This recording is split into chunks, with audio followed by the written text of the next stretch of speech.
Friends and relatives of unsolved murder victims are at the state capitol tonight. They're testifying in support of a bill that would eliminate the death penalty and use the money saved to solve cold cases. CBS4 political specialist Terry Jessup is at the Capitol. Terry, we understand that committee hearing going into the evening.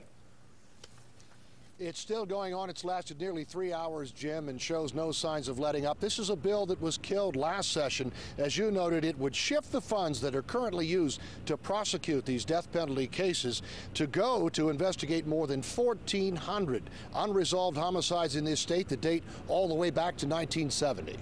Come forward.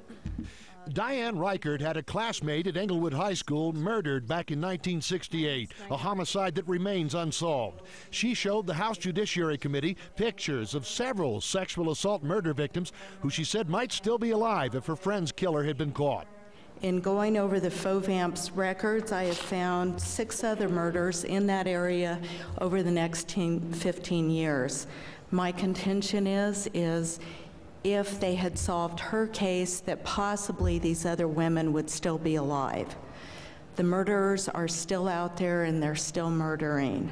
Supporters say more funding for cold case investigations should come from the estimated $300,000 to $600,000 a year spent by the state handling appeals in death penalty cases. They want the death penalty abolished, but Colorado's Attorney General says that would be a critical mistake. We have to have a system that has penalties geared so that sufficiently harsh so that the victims and their loved ones have confidence in turning the case over to the government, not taking the law into their own hands, and allowing the government to seek whatever societal retribution is appropriate.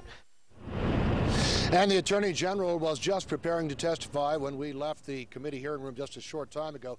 He has no problem with more money for cold case investigations, but he doesn't think this bill is the way to get it. He says it's a backhanded attempt to try to eliminate the death penalty, which is on the books here, and he says he believes a majority of Coloradans still support. At any rate, both sides well represented down here tonight.